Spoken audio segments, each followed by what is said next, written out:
So we're the only people who get 2 lives in one lifetime. Don't mess the second one up. It's easy. Don't take chances. I signed an office lease on a building in Dallas for like $1 million. It was about 10 years ago. My friends were going, how do you sleep at night? Oh my God, are you crazy? What are they going to do to me? You're going to take the office off me? Bill, big deal. Take the chance, guys. Take that girl, buy that house, start that business now. We haven't got time. I love it. You deserve everything that you want to go out and get. And you can achieve, and quantum physics backs me up here. You can achieve anything that you want to achieve, and don't let anybody tell you different because they're jealous and they're lying. Here's the magic secret. Can we change and redevelop thought patterns? And can we create energy first thing in the morning to drive our day to be an amazing day? It's 100% possible. Find out your 5 closest friends, then find out the one that doesn't want you to succeed, get rid of it, do your work, and you can do anything. Boom, baby, let's go.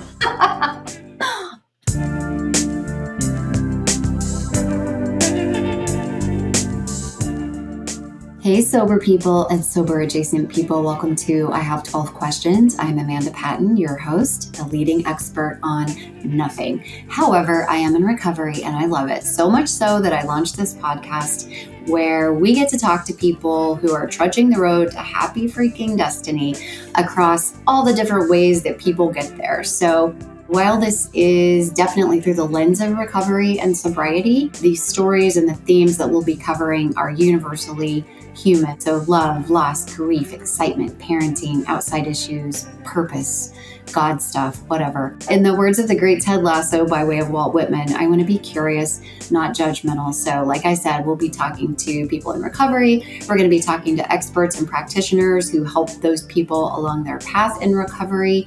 And we're just really excited to hear people tell their stories and to be inspired by them and to create a community of support for everybody in recovery and people who know and love people who struggle with addiction issues and whatnot. So anyways, we're so glad you're here and thanks for listening.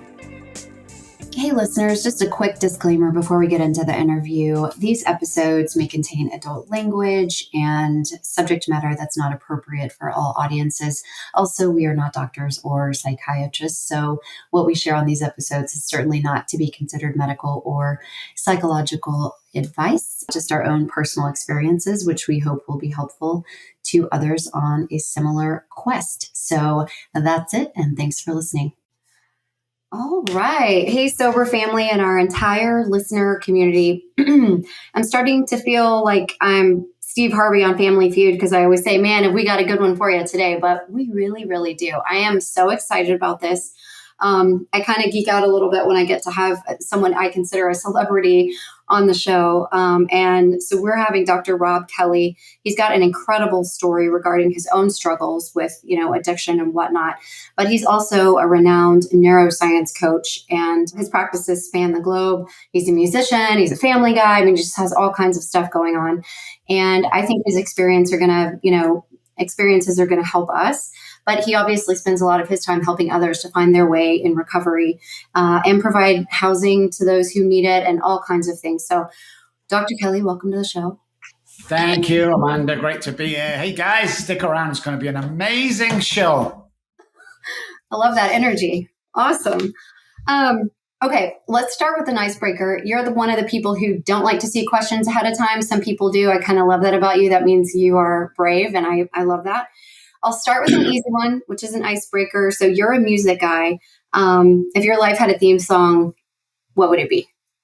If I could, have a song? If your life had a theme song. Well, it would definitely be We Are the Champions by Queen. Nice. Without a doubt. Definitely. I love it. That fits for you. Well, listen, I've heard you on a lot of different podcasts and shows, and I've read about you. I've looked at the work you do in the community. So I know a lot about you. And I am impressed, obviously, and I love it. But all of our listeners may or may not be familiar to that extent. So can you kind of take us back what it was like for you when you were active in your addiction? Yeah, so my name is Dr. Robb Kelly. I have 2 PhDs, behavioral science and psychology. And I'm an alcoholic and addict. So I've recovered from both of those. But yeah, I mean, I look back and I remember when I took my first drink. It was the age of 9 on stage with the musical Family. And between sets, I was so nervous that my uncle came over and said, "Hey, take a drink of this." And it was a beer. I took a drink, and then boom, my whole life just lit up. Absolutely lit up. And I ask people today, I go, "When was your first drink?" "Oh, about 10 or 11. Do you remember it?" "No, it was horrible. I spat it out. I've no idea when it was." Me, I can tell you it was 9:27 on a Saturday evening in July in Liverpool, England. That's what it was. That's how much of a profound effect it had on me, because it took all my nerves away. It took everything else away. And for many years, alcohol was my best friend. I've got to put it out there, Amanda. It was my best friend. Yeah, man. It's so relatable. It's like, because I felt the same way in that moment. You're just like, this is how I always wanted to feel. This feeling right here, right now. This must be how normal people feel. This must be why other people find life so easy. And it's just this moment of like, this is the solution. I finally found it. And then, well, there's more to the story, right? So I've heard you talking about, as you're sharing your story on all these different mediums that you're out there on, about living on the streets and suicide attempts and other experiences that so many of us have in our stories. And, you know, and then suddenly you meet this guy and you find some recovery literature, and then you start walking 8 miles to a meeting every week in your, you know, in your pursuit to get well. And that blows my mind, how we go from one extreme to the other, which is on par for us probably in most cases. But how did your perspective shift so quickly from like feeding the problem to feeding the solution at both, you know, extreme ends of the spectrum? It was the understanding of the disease back when I was trying to get sober, back in the 80s. And it's just a case of alcohol. Alcoholics, it's somebody drinks too much alcohol. And that's not the case. Alcohol has 1% to do with alcoholism, and the same with drugs. You know, I wanted to find out what the hell was going on, because I didn't know. I really didn't know that, everybody I went to meetings with just stopped drinking. It wasn't until years later I found out that the guys I was going to 12-step meetings were real alcoholics. And because they could just stop drinking and using drugs, they expected me to. Well, I'm the real deal. So 2 or 3 days later, I relapsed and thinking, I must not get it. It mustn't be me. One of the most horrible things I hear in 12-step meetings is, "Oh, he relapsed. He wasn't ready." Bullshit, he wasn't ready. Don't even get me started about the 12-step meetings. The book is amazing. The meetings, come on, we can do better than we're doing right now. So I met a guy in a room after Derek found me on the streets, after 14 months on the streets. A guy came across me in the middle of the night, took him back to his house, took me to a meeting next day that I didn't want to go to, and I met John. And the 8 miles, I think it was 8 miles, I'm not sure. I used to go every Wednesday evening. Used to leave my house at 6, used to get there for 7, so obviously it wasn't 8 miles, 2 or 3, I can't remember. Stay till 8, leave and get home for 9. That was religiously every Wednesday. I did that for 12 weeks. When I finished with that man, I knew quite well that if I continued to work the program that he'd shown me in the 12-step program, I'd never drink alcohol ever again. And then when I saw other alcoholics suffering, because I'd lost houses, wife, kids, my youngest daughter, I've not seen 30 years on today. I still haven't seen. So I wasn't happy with somebody telling me, you have to stop drinking. You know, why can't you stop for your kids? So that's when we delved in about 12, 13 years ago to the neuroscience behind the addiction. What's the neuroscience behind the addiction? So at the time, I knew I had something. I knew that it was working. And I knew that I had spent the rest of my life helping other people if I was to stay sober and was going to survive this disease, because it is a disease. It's a biochemical reaction in the brain, you know, generation and generation. So that's what I just got excited about it. You know, I got excited about that book I used to carry around, and people were getting well. You know, we don't always have to be recovering. If you look at the word recovered in Oxford English, because that's where they looked in that book, because most of them went to Oxford, it says to gain one's health and state of mind. Well, I don't have the allergy anymore because I'm not drinking. So if I'm not drinking, the compulsion to drink has gone. So boom, I've recovered from that BS. Hopefully never to go back again. Wow. Thank you for sharing all that. Can you tell us a little bit about the Robb Kelly Foundation, the mission, what it is you're solving for? Just kind of tell us about it. So me and my wife stick about $100,000 back into the communities every year. We buy, suits for dads who go into court. We pay court costs for moms who want the kids back, all the usual stuff like most people do. But we wanted to create a foundation, with a difference. So most of my patients throughout the last 10, 15 years have been high profile A-list patients. They're all now. I have 7 on board. They're all movie stars, stuff like that. So what we decided is let's create this foundation. It's only done 4 months ago. It only went live 4 months ago. But what we're going to do is we're going to accept donations off people. And basically, it's going out to help anybody who needs help. Anybody. So let's say Johnny Smith comes to us and said, hey, we've got no food. The kids are going starving. We don't know what to do and being evicted. We will take care of all of that. We'll pay 12 months rent. We'll make sure they get food every single week. We'll send it to them or give them the money. And then what we get little Johnny to do is write a letter to the donor that we used for that money so that he can say that the $1,000 that he put into our foundation, the guy's going to call him or send him an email thanking him for the $1,000. So it's not, nobody's taking any money from his foundation. I have enough money already. So we're doing it. Everyone's working on it free of charge. It's a 501c3.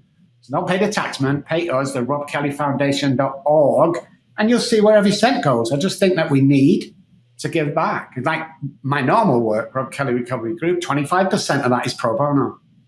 Now there's a waiting list for about 12 months, but you've got to give back. If you don't give him back, what are you doing? I mean, I've got, I don't know, maybe $5,000 in the safe right now at home. Would I rather give that $5,000 to somebody I know who's suffering or stick it in there for a year? I mean, it doesn't make sense to me. So always loving people, always giving back, always encouraging people that most people walk around at 45 to 55% of their capacity and capability, period. And the reasons they are, we'll go into later. But do I want that money? No, give it to them. I want to see people earn more than me. I want to see people become more famous than me. I want to see people do well, and a lot of entrepreneurs like me don't want to see anybody else doing well. You can have it, guys. I come from nothing. I don't care. It's crazy, but I want everyone to survive. And most of my 8,000 patients have done just that. They recovered. They survived. We started a business. They're thriving, and the family's amazing. Yeah.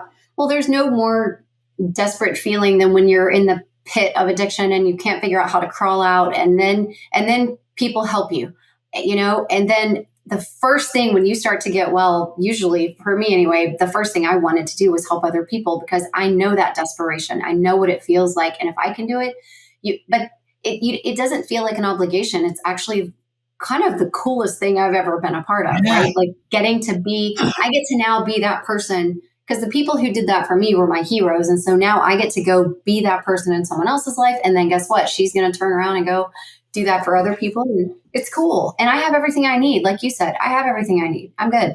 Like I need to share. I want to share my, time, money, experience and all that kind of stuff. So I must admit though, Amanda, today I have something that maybe you have, but a lot of people don't have, and that is enough. Yeah. I have enough. I'm settled. I'm happy. I'm 10 out of 10 every day on that scale we talk about. I'm beautiful. I'm handsome. I'm intelligent. I'm all of these things. I'm happy today. I mean, it took me, I'm 62 now. It probably took me about 57 years to get where I am today, to feel like it's only recent, a couple of years, 2 or 3 years ago, when I realized. And I realized when I was 60, Amanda, what I said to myself is, first of all, I'm stopped giving a shit what anyone thinks of me. And secondly, the biggest thing I ever found is nobody really cares. They've all got their own problems. So when I'm getting out at night time, I'm making sure my arms are showing. Look at them big. Nobody cares. Nobody cares. And the weight that come off me was just like, it was so freeing. And it's like, at the end of the day, guys, if you've been through what me and Amanda have been through, let me tell you something now. What can anybody else do to you that we haven't already done to ourselves? So we're the only people who get 2 lives in one lifetime. Don't mess the second one up. It's easy. Don't take chances. I signed an office lease on a building in Dallas for like $1 million. It was about 10 years ago. My friends were going, how do you sleep at night? Oh my God. Are you crazy? What are they going to do to me? You're going to take the office off me? Bill, big deal. Take the chance, guys. Take that girl, buy that house, start that business now. We haven't got time. I love it. It's so true. I'm curious, just for you personally, what was or is the hardest part of you for making this change? Like, we all have our struggles, whether it's trauma or maybe it's our social life or whatever, but it's a huge change. It's a massive shift. And like, of course, you were starting in a pretty rough place, it sounds like.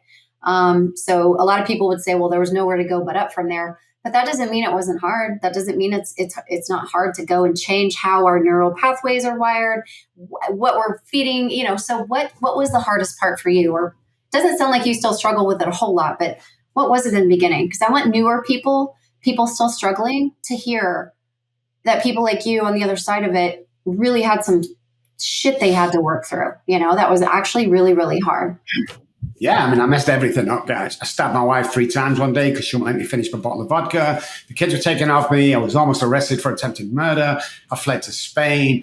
One of the realizations when I really did get sober for the first time was the damage that I'd done to my children, ages 1 and 3. The damage that I'd done to my wife. In fact, it wasn't a wife. It was a hostage situation that I had. The realization, this is why most people relapse. If you don't sort your trauma out, especially childhood trauma, you will relapse. End of story. So the hard part of going back and clearing all that stuff, not only in my childhood, also in me being a father, I had to own that stuff. And that was really hard. And that's why most people around that time of doing your work go out and relapse, because you can't take it here. It's like, oh my God, every single day, look at a piece of terrible, you're horrible, you're a piece of shit. Da, da, da, da, da, da. And the only thing in the early days that would stop that is alcohol. The first 1 or 2 sips, and I was like, oh, I don't give a shit anymore now. Because people don't know that hypothalamus is part of the brain. It tells everybody when they're born to eat food, drink water. It's the survival part of the brain.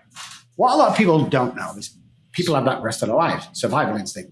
But at a certain point of our drinking career, the hypothalamus turns around to the alcoholic and tells us to drink alcohol and not food or water. That's why we can go days without food or water.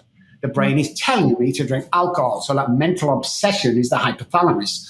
Then as soon as I drink it, the allergy starts off. That isn't a choice. So when I found out it wasn't a choice, it was then relieving. And the other thing I say is I don't regret anything I've done because it's why I'm here today. That usual crap saying. Losing my children, the realization I'll never see my children again. Now, before you go away and make a cup of tea or something, I want to tell you about my children because the youngest one I've never seen. But 4 years ago, my eldest one contacted me on Facebook Messenger, middle of the night. Went over to see her. We hugged on the steps of her door. She walked me into the living room and she handed me my 3-month-old granddaughter. So going from there to there is more. We could stay on for another 20 years, 24 hours a day. I will still not have enough time to explain to you that this is so possible. It's so possible. In fact, we have a 97, 98% success rate. No one's heard of that. The nearest one to us is 6%. We're the only company in the world that offers a money-back guarantee if you relapse while following our program. So put your money where your mouth is. That's ever since I got sober, that's what it was. Prove it. You say you can do this, prove it. You say you can be a great dad, prove it. Stop this, like Robb always used to do. No, judge it by my actions today, not by my intentions, because my intentions are always good, just like yours was, Amanda. Yeah. We never see it through. Yeah. I love that. That makes me so happy for you that you are reunited with your daughter and your grandchild. And so I loved hearing your story when you were talking about having self-sabotaging neural pathways. If arriving at the worst possible outcome in the shortest amount of time were an Olympic sport, I would have a closet full of gold medals. Like it's my wiring. I can look at my mom and my granny. I can even look at my daughter, and it's just part of the wiring. We have alcoholism throughout our family. We have other mental health challenges. And so I'm aware of it, but I still thought I was special or I was different, or like there's no way that I could have a problem because I have strong-armed every obstacle that's ever come into my life, and I have been successful. And so there's no bleeping way that I can't also get control over this thing. And it almost killed me because I just kept trying and trying and trying to like win or to control it. And so how does neuroscience and our DNA and just whatever shit we're born with. Like how does that play into this? I know you say it's a disease, it has to do with, biochemical, blah, blah, blah. But like, can you explain that to us in layman's terms so that we can just get a good feel for it? Okay, so prepare to have your minds blown. And before you say that's BS, just research it. Alcoholics are born and drug addicts are made. Alcoholics are born with a predisposition. You can trace alcohol back 3 generations. If you can't, you're not an alcoholic. You abuse alcohol or you drink every day. It doesn't make you an alcoholic. 3 DUIs don't make you an alcoholic. There's a huge difference. So when we look at the neuroscience, alcoholics and addicts. So alcoholics and the addictive behavior with addicts. That's why most, moms start on the doctor's office and end up on heroin. It's the addictive behavior that's causing most of that. But what tends to happen is neural pathways to self-sabotage are rife. So there are billions of neural pathways in their head. I would say 80% of alcoholics that are born and drug addicts that start taking drugs early are self-sabotage.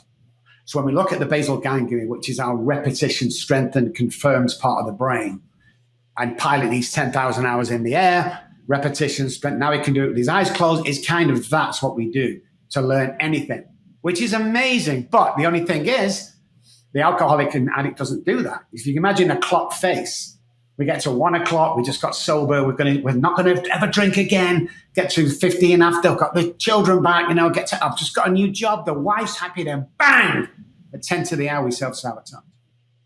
That's because the basal ganglia is that default setting to self-sabotage at that certain point. Now, that point could be a week, a month, a year. It doesn't make any difference. But when you get to that point, when you start, we're scared of success, scared of failure. So we all start something, we never finish it. And if we start looking good, we self-sabotage. We bring all that stuff down and then we go drink. And the answer we have is, well, I'm an alcoholic. What else am I supposed to do? It's like that shit needs to be repaired. And if that shit isn't repaired, you're going to relapse until you die. There's no good way out of this, guys. If you're a real deal, you either go to prison for life or you die. They're the 2 bad choices. The other choice is to get the work done, get through this. So the whole neuroscience behind it, the amygdala, oh my God, it's like a smoke alarm for the brain, with all that trauma and, stuff. And it's crazy. We need to clear that up.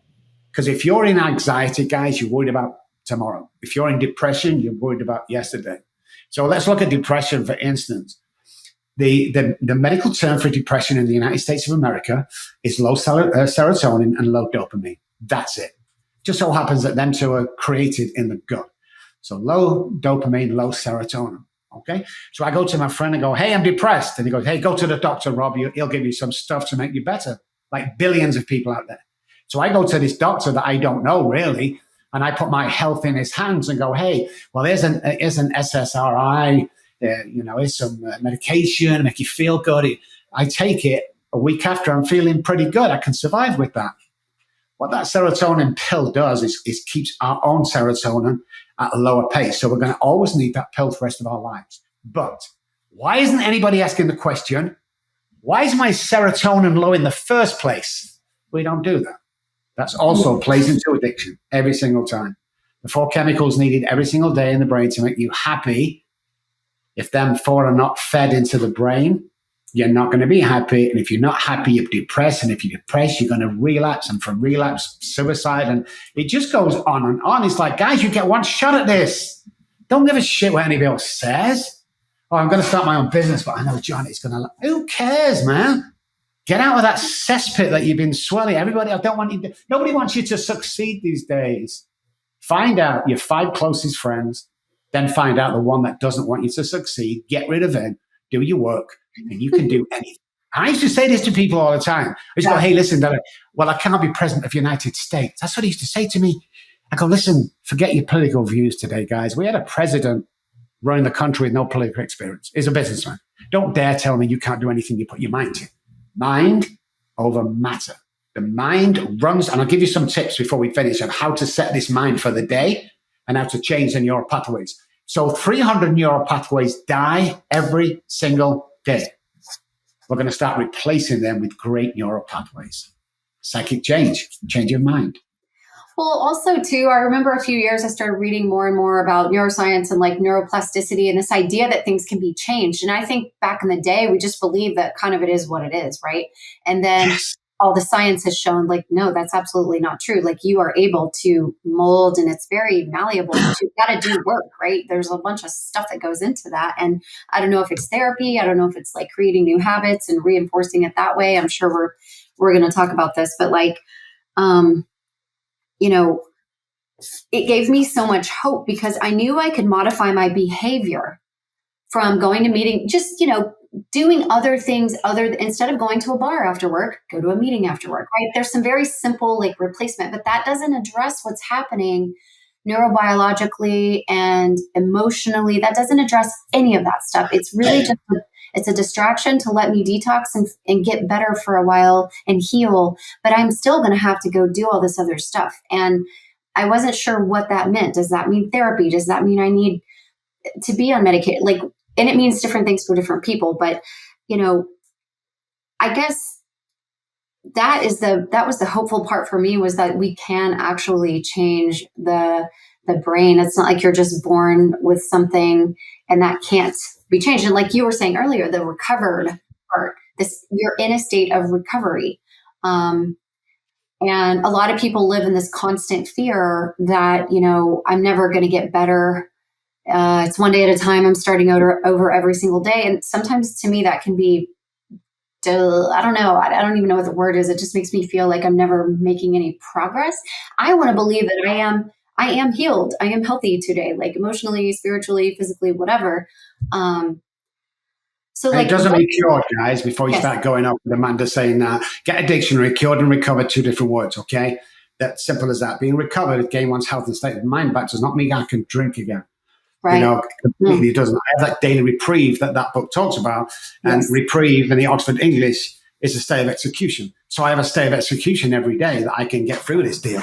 There's no cure for alcoholism, but guess what? There's no cure for the common cold or food poisoning. Just take a few simple steps every day and you won't get it again. People freak out, you watch that pink cloud. I've been on a pink cloud for 32 years. I ain't coming from nobody. Stop telling people that they're going to relapse. Stop telling people that it won't last. Of course it'll last. And then people that are saying that are not alcoholics. They're heavy drinkers that goes there because they're lonely or sad, looking for a girlfriend, looking for a boyfriend. It's like, why are you coming to our groups? You don't belong here. Go away. This isn't a self-help group, guys.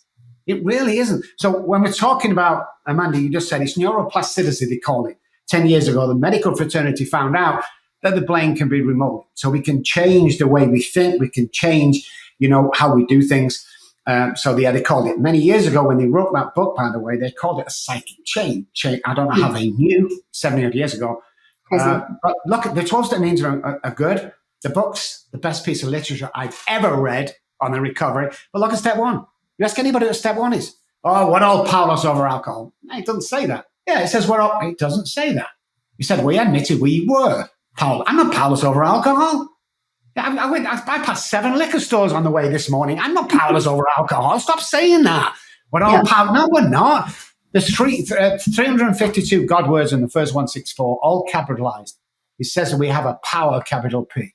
Yeah. Stop thinking that. Let's get some education around this. If 12-step meetings is your gig. I have to ask this question because you're one of those people that makes me very curious about science, God, spirituality, and how that all gets, intertwined sometimes. But like, do you believe in God? When you had your psychic change, was it a kind of big bang moment, or was it more of the educational variety? Like, how has that looked for you? Because for people like me who are somewhere between, I'm not an atheist, I'm definitely agnostic, but my view of all that stuff continues to evolve. It is not the same as it was 2 years ago. It's probably not going to be the same a couple of years from now. So like, where do you land on all that? I'm just curious because you're a scientist, but you're also I want to know what that's like for you. So straight out of the gate, I'm going to tell you that I was molested by my priest. By my choir master. So religion was done. They want nothing to do with it. And then I was homeless, lost everything. No. When Derek found me, it was in the middle of the night in an office and factory where, there was no houses or people there. He'd missed his last bus home, so he walked home from a Bible study. And then he found me, he took me back.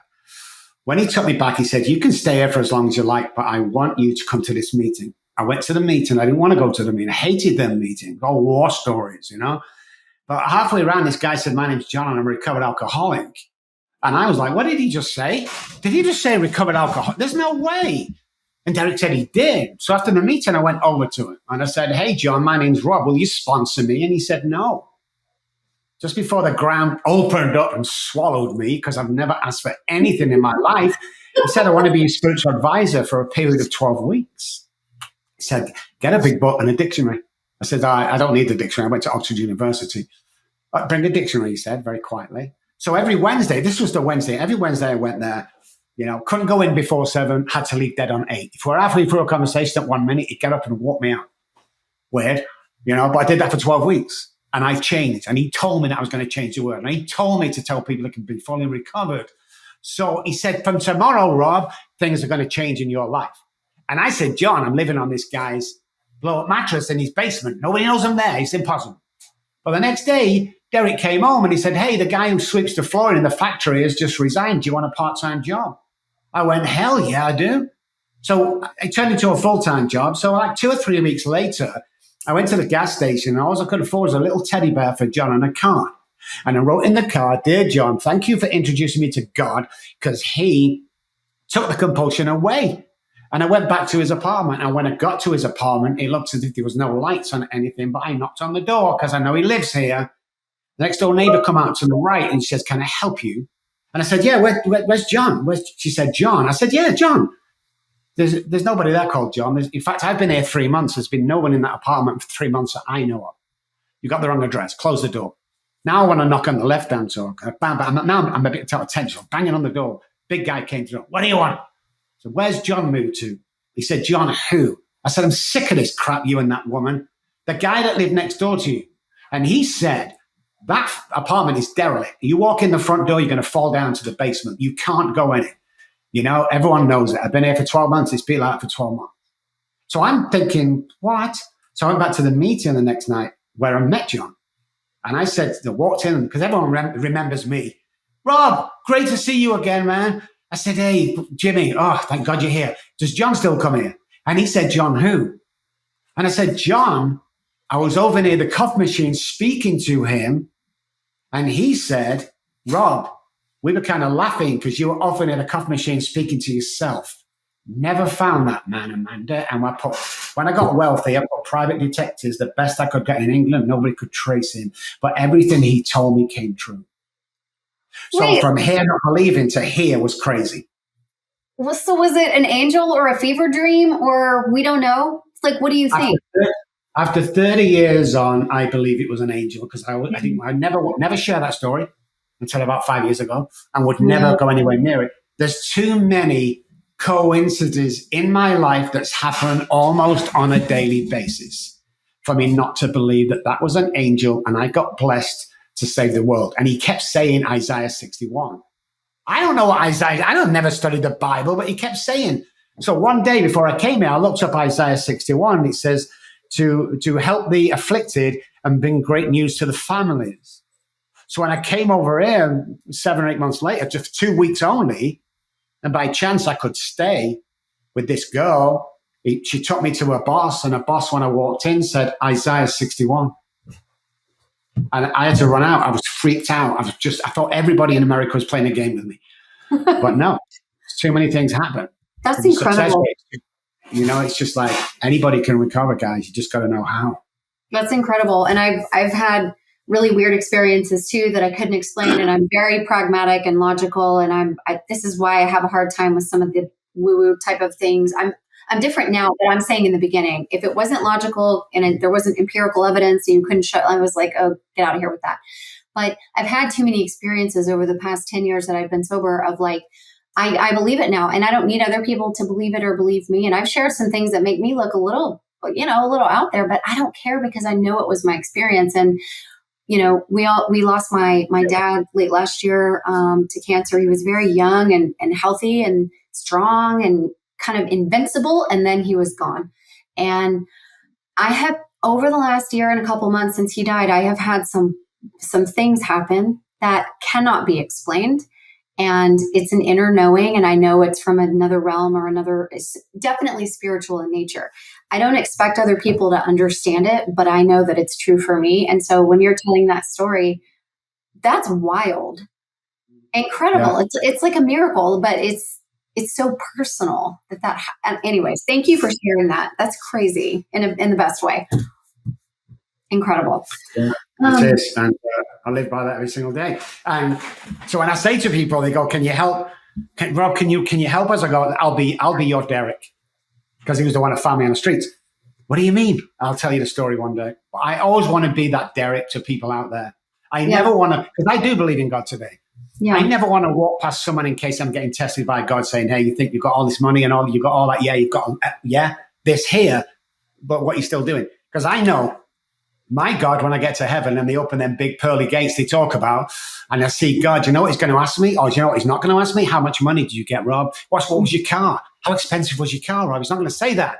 He's going to say, how many people did you help? That's right. What he's going to say. How many people did you help? And that's why every single time I leave the house, I bless people monetarily. Every time I can, I bless people with my time. Anything that needs doing, I'm there to do it. Volunteer. I mean, I'm crazy busy right now, but I still take a part of my day to work with somebody free of charge. If not, call somebody that I've not called for ages. And it just so happens, you know this, Amanda, to be the call when he needed it the most. Yes. You've got to always be giving back. You know, it's not my money. It's God's money. It's just going around. What is it? What makes it successful? A car? A brand new? I got a stupid car, a supercar outside. Does that make me successful? No. Does a big house I live in? No. Does all the money and TV but no. That doesn't make me successful. What makes me freaking successful is having a relationship with my daughter. Having a relationship with my granddaughter.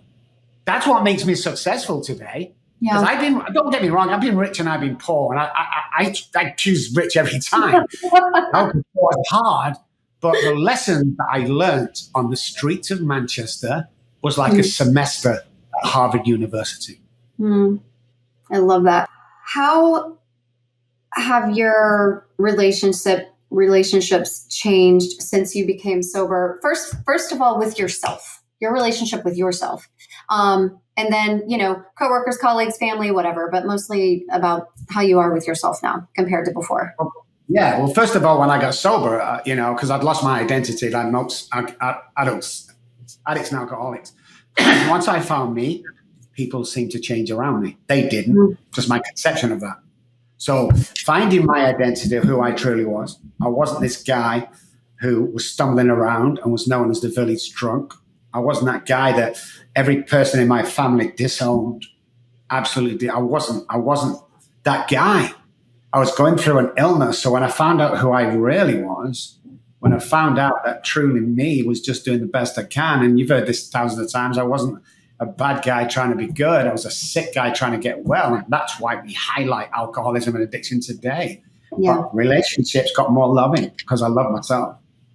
I had time for myself. If you don't spend time with yourself during the day, then time will take care of you in a bad way. Because we always, so first of all, that changed.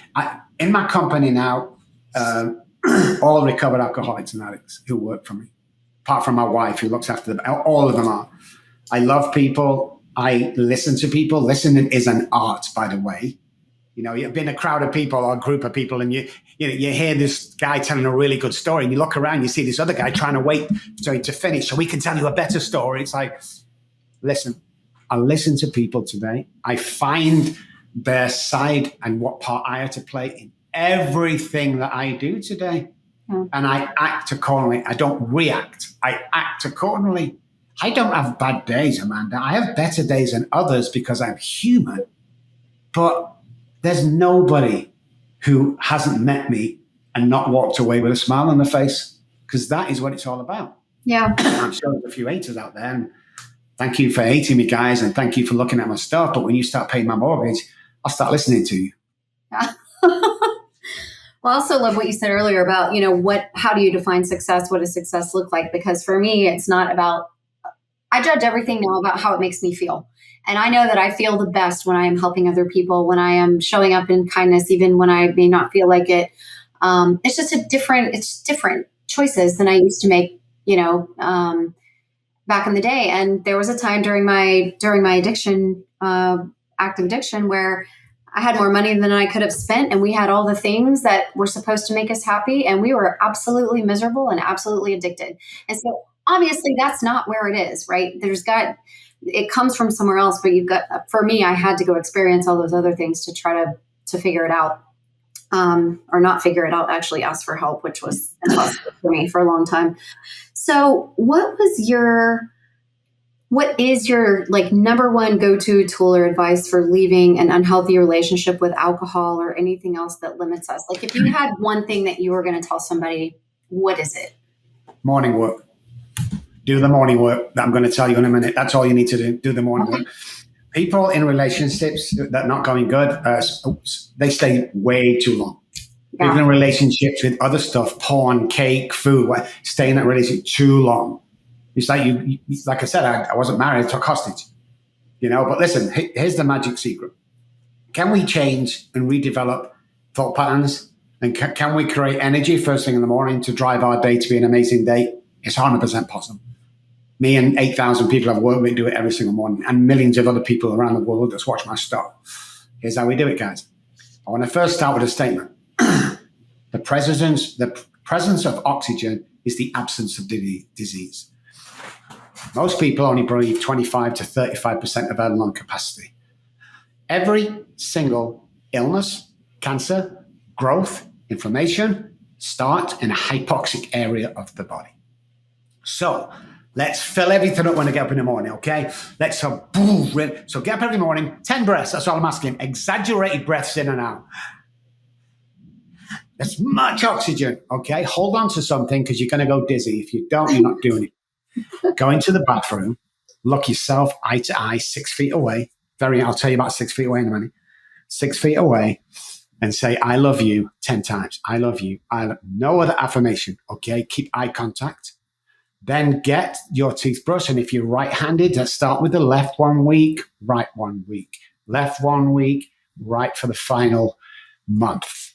Once you do that, your life from tomorrow will change. And if you say it hasn't, you're not doing it right. These are the biological reasons why they change. The cells are not getting enough oxygen. Everything is about oxygen, but we're not getting enough. Why do I say 6 feet away? Women are the worst at this. So they put it in the morning and they get real close to the mirror while they're doing it. When we're close to a mirror, everyone sees it. Well, you see our blemishes. You see your own blemishes. You're like this. And even guys, when they're shaving, they see all the blemishes, okay? When you step 6 feet back from the mirror, all the blemishes go. And that's how people really see you daily. But what women do, especially, and men, is we get so close up, see all our blemishes, and that sets the tone for the day. Yeah. I'm not good enough. I'm not beautiful enough. It's step 6 feet away and do what I tell you to do, and your life will change. Okay. So 10 exaggerated, huge in and out breaths, and 6 feet away from the mirror, say, I love you 10 times. And then I'm left-handed, so I need to brush my teeth with my right hand for a week and then keep alternating back and forth. And what is that doing? Just teaching my brain to changing neural pathways all the time. Check out other neural pathways run. We're very predictable people. I'm not talking about alcoholics and drugs, I'm talking about everybody. So if you've ever been away on like a bus, like to the seaside with a bunch of women, you get there, you get out, you have a great time. And at the end of the day, you get back on the bus. Which seat do you sit in? You sit in the same seat that you came in. Yep. So we watch this be pattern and behavior, then you can slide addiction into that. And the pattern, is the same every time because we don't like change. So there was a girl in England, late 60s. She was snatched off the side of the road, 16 years old, schoolgirl. There was a huge manhunt for her. And after a few weeks, they couldn't find her. So they pulled back on the manpower. 9 months later, a police officer, and this is in the 60s, following another car down a country road. He has a broken indicator light in the back, flashing light, pulls him over. Now, what they used to say, because I had no radios or anything, is, what's in the trunk? And you go, it's a pair of shoes, a yellow jacket. Open the trunk, shoes, it's your car, because you know what's in it. When they said it to this guy, they found a stolen screwdriver. So now they're allowed to go back to the house and search what else is stolen. Sure enough, drills, lawnmowers, everything stolen. So just before they start charging him, a policeman walks into the next room and you see a box. It was about 4 foot high by about 6 foot, 7 foot wide. And she said, boss, we've got some more stolen stuff in here. And he denied it. I don't know what that box is. They smashed the lock off. They opened the box, and there was the girl that went missing 9 months ago. She was alive. She was bruised and battered, but she was alive. He used to take her out every day, abuse the shower, bath, food, and back in for 9 months. Okay, 9 months. So when the policewoman leant over and by her hand and she stepped out of the box, the policewoman took her coat off and she put it around this girl. What's the first thing she did? She got back in the box. And that is what we do with life. No matter how painful it is, we stay in that relationship. We go back in that addiction. No matter how painful it, we go back. Because the pain is tied to childhood trauma, which becomes a comfort zone. And we will stay in that comfort zone for the rest of our life. Wow. That's powerful. Because it's familiar, it doesn't require change. And we've gotten used to it. It makes so much sense. And outside looking in, you're like, why would you do that? But that's what we do. That's addiction. Yes, it is. And normal people do it time and time again. Marriages, relationships, they stay. Beaten, battered wives, they stay. And people can't understand why they stay. What else do they know?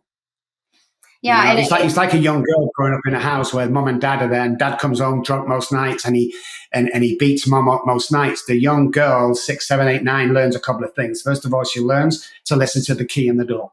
If it jangles around, she knows to run and hide because there will be violence. If it goes straight in, it's going to be a happy night, and dad's going to be okay. So what she perceives that to be is normal behavior.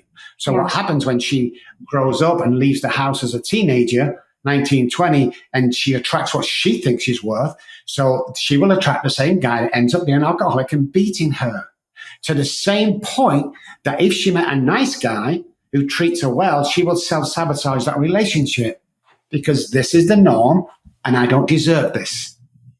This is what happens in a marriage and I don't deserve it. And listen, guys, everybody out there's a 10. I can't, I was there, don't get me wrong, but I can't believe it. It's like, you deserve everything that you want to go out and get. And you can achieve, and quantum physics backs me up here. You can achieve anything that you want to achieve, and don't let anybody tell you different because they're jealous and they're lying. That's all. I've worked with presidents, I've worked with football, I've worked with everybody. The man on the street that wants to be a road sweeper. I've worked with everybody. Let's get the dream. Like, let's say quantum physics. Quantum physics says there could be 12 places at the same time on a basketball court. Okay? Well, that's okay. I can visualize 12 of me on the court. I can see that. Quantum physics. What else? Picture where you want to be. I've never played basketball, but you know something? I'm going to go near the goal. I'm going to get the ball, slap it in the net. I'm going to be the hero of the game. Question. How do we get there? Answer. Walk over and take that freaking position. Walk over. Don't call for it. Don't beg for it. Walk over and take that position. And 9.999% of the time, it'll happen. But people are scared. And look at them. What if I fail? It's just carrying around from childhood trauma. That's all it is. Yeah, it's conditioning. It's just, and I like, even things like you're saying, switching up, brushing your teeth or writing with a different hand or whatever, just getting out of that rut or that pattern of that thing that we do. And that's hard. That can be hard to do because even if we're miserable in the current environment, we don't know what the other stuff is going to look like. And I think that's because it's unknown, it's scarier than some shitty existence that people find themselves in, which is kind of mind blowing. Because what if it's worse, right? If you have a worst case scenario mind like I do, where if I make this change, I'm going to go for this thing. But what if that's actually worse? I don't know. It's crazy. But then watching all these people in recovery and regular, whoever, they just go for it. And even if you fail, whatever that even means, like you just keep trying and keep pushing and experimenting and evolving and surrounding yourself with people who lift you up. Like you said, get rid of the naysayers, get rid of the people who cannot stand to see other people successful or happy. And, there's a lot of that, unfortunately, whether it's in your family or your friend group or whatever. Show me your friends, I'll show you your future. That's what it is. Hang around with a good guy. You hang around 9 depressed people, you're going to become the 10. And don't worry about getting knocked back. Look at the Beatles. They got turned down 17 times. J.K. Rowling got turned so many times. She's on the breadline. She could hardly eat and feed her kids. She got turned so many times. She's the first billionaire woman author. No doesn't mean no. No means let's try a little bit harder for somebody else. See, we get this all the time with people. Somebody will come and go, oh, you're offensive, Dr. Robb. You're offensive. Well, no, you found me offensive, but that doesn't mean just because you believe it doesn't make it true. Just because the Beatles show me, because this producer and he doesn't like them, doesn't make it true. Because you've tried the business before and you invented it's failed, doesn't make it true. So stop living in the past, start looking in the future. Right. Because you can't define me by my past. I will tell you about it to qualify me. Yeah. Because there's nothing worse than a non-alcoholic addict trying to treat an alcoholic and addict. You can't do it. It's impossible. Yeah. Yes, but I went to college for 7 years. I have a master's in counseling. Well, good for you. But what you don't understand is if you have a bottle of vodka behind your back and I wanted it, I would stab you to death to get that. Oh, my God. Correct. You don't understand me. You don't get it.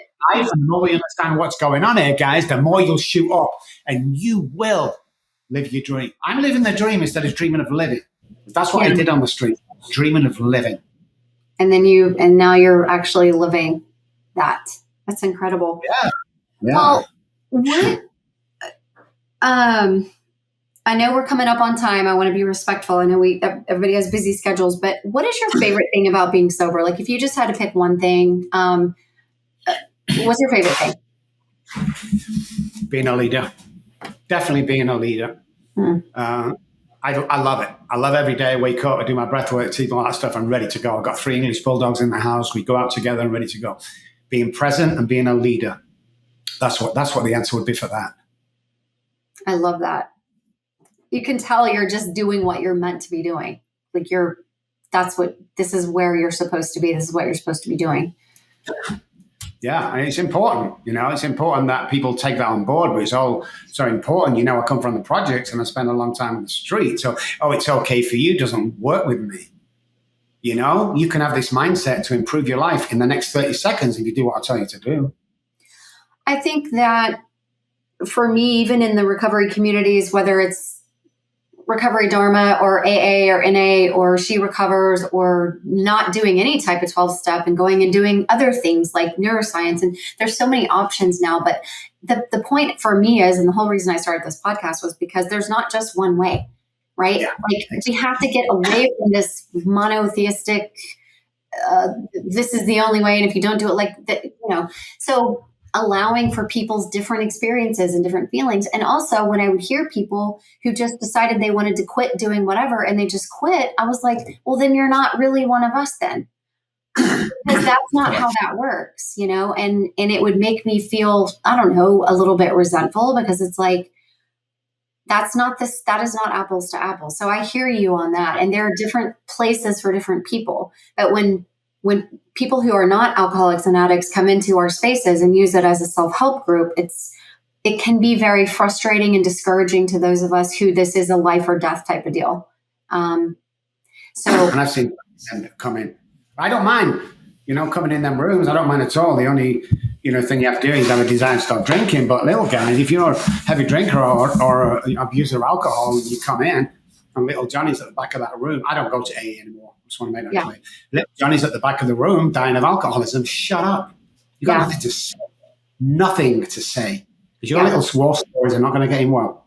He needs to know the power of God, what's in that book, and how quick. The book actually says we go through the steps in 2 days. After a full knowledge of our condition. After step 5, go home. So I love all that. Yeah. I do. But again, be careful who you're surrounding yourself with. That's all I'm asking everybody to do. Yes. We hang around with. What is the hardest thing you've ever gone through since you stopped using chemicals to numb or medicate? And like, how did you cope? This guy, when I started seeing my daughter again, kicked her down the stairs while she was pregnant. And we flew over there to see her. And while I was there, he came in. And he was all nice and plain. And I wanted to destroy him because I was a bit of a naughty boy back in the day. I really wanted to do him some harm, but my daughter was crying saying don't, and my wife was crying saying don't, so I didn't. That's the hardest thing that I've ever been through because I did control myself. But definitely the hardest. Jesus. I'm sorry that happened.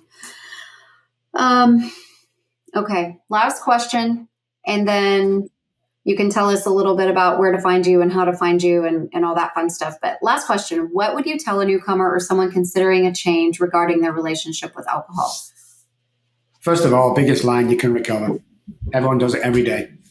If you look at that big book that everyone talks about, look at that title page, the story over hundreds, now millions of people who has recovered from alcoholism.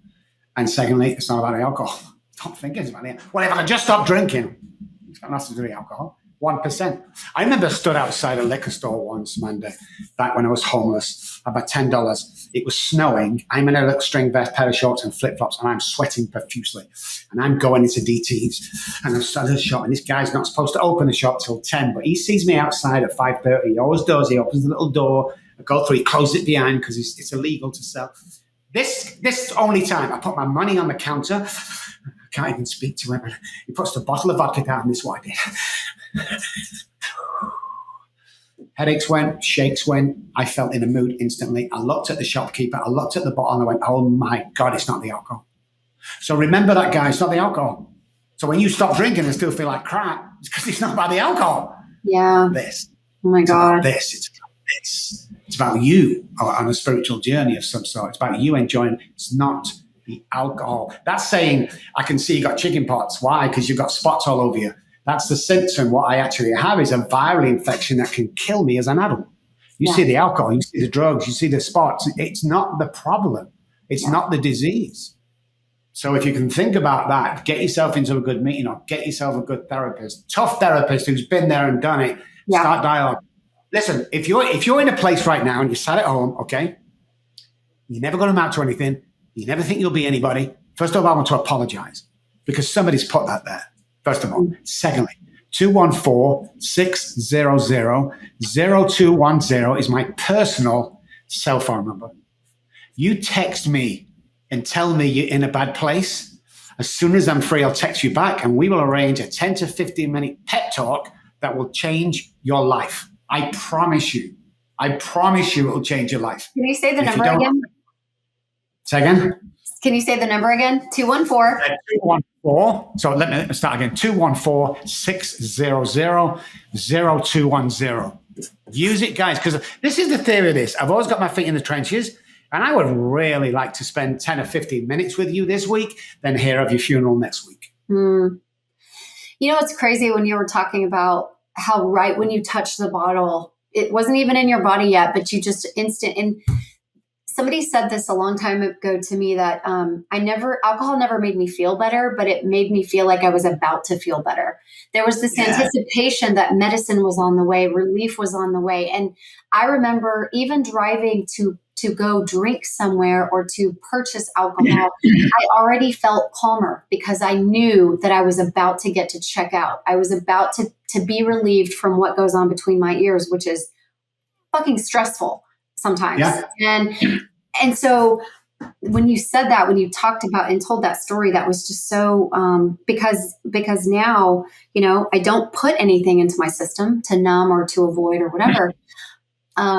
So it's scary sometimes when I'm in a really hard place where I can't check out. I don't have an easy button that I can go push to make it stop, like losing my dad and all the things and the hospice and whatever, or just day-to-day stress. And that panic can make me feel very trapped, right? But like you're saying, there's all these other ways that we can, and a lot of times it really is just reaching out to somebody who's been in that moment and just knowing you're going to get through this, you know? Not to mention that numbing it with the chemical does nothing but postpone the inevitable. We're going to have to deal with it at some point. Exactly. Okay. Yeah. Well, I know we're coming up. Where can people find you? How do people engage with you besides your personal cell phone number? Thank you for that. But like, where can we go find out more about you and how to get in touch? So if you're listening, guys, not watching, I spell my name with 2 B's, ROBBKELLY.com is the website. We've got loads of stuff going on. We've got the Neuro Hero Conference. We've got the Neuro Realty. We're teaching realtors how to make $1 million in the first year using neuroscience. You have the foundation on there as well. 10X is on there as well. All them great stuff. The book's on there as well. Buy the book. Daddy, Please Stop Drinking was the last thing my daughter said to me. We don't take nothing from that book. You pay $9. And that $9 goes out to the community. We don't take anything else. And in fact, if you buy it and you don't like it, send me a message. I'll refund your money. And if you want a free one and you live local in Texas, just send me. I'll sign it for you. Put it in the post, no cost. Very cool. I'm going to put all that. Yeah, I'm going to put all that in the show notes as well for when the episode drops, so that people have your websites to go to and all the different things and your contact information. But I just want to say thank you so much for sharing your enthusiasm and your wisdom and everything and telling your story. And you're amazing. Thank you. Oh, baby, let's go.